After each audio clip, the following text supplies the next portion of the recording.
Question number 21 क्या कह रहा है? A person travel along a straight road of the first half time with the velocity v1 and second half time with the velocity of v2, तो उसका mean का ratio क्या? Mean का ratio ये निकला, ठीक है, सबका निकला है ना? कैसे निकला चलो बताते हैं। आधा निकालते हो आधा नहीं निकालते हो, प्रैक्टिस सेशन है बेटा जी। चलो क्वेश्चन नंबर 21 में कैसे देखेंगे, देखिए v जो एवरेज होगा वो क्या हो जाएगा, v1 t/2 plus v2 t/2, right, नीचे आ जाएगा t टोटल टाइम, तो ये हो जाएगा ना v1 प्लस v2/2, ठीक है। आगे बढ़ते हैं, क्या दिया हुआ है, body covers 1/3 of the distance with velocity v1, second 1/3 v2 और रेस्ट जो है v3 से, तो एवरेज वेलोसिटी क्या हो जाएगी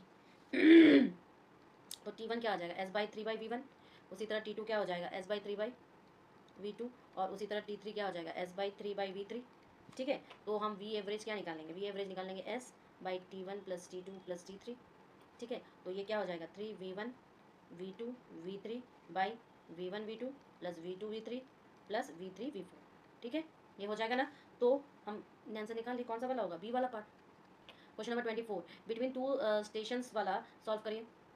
देखो मैंने ये तब भी समझाया अब भी समझा रही हूँ ना। सी क्वेश्चन नंबर 24 में क्या दिया, between two stations train accelerates from rest uniformly at the first, then move with a constant velocity and finally retards uniformly to come rest.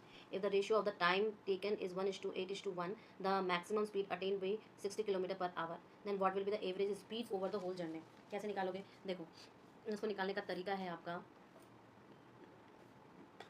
Question number 24 S1 क्या हो जाएगा, S1 अगर 1/2 80 स्क्वायर लिख लो तो ये क्या हो जाएगा 1/2 80 और फिर t लिख लो, तो ये 60/2 हो गया, यानी कि 30t आ गई, ठीक है। अब अगर देखो, अगर मैं इस डायग्राम को बनाने की कोशिश करूँ, मान लो इतना डिस्टेंस आपका S1 है, इतना आपका S2 है और रेस्ट आपका S3 है, तो इधर आपका जा रहा है -a से और इधर आपका आ रहा है a से, ठीक है। ये क्या हो जाएगा 8t हो जाएगा, ये t हो जाएगा और u = 0 से है तो और ये t हो जाएगा, ठीक है।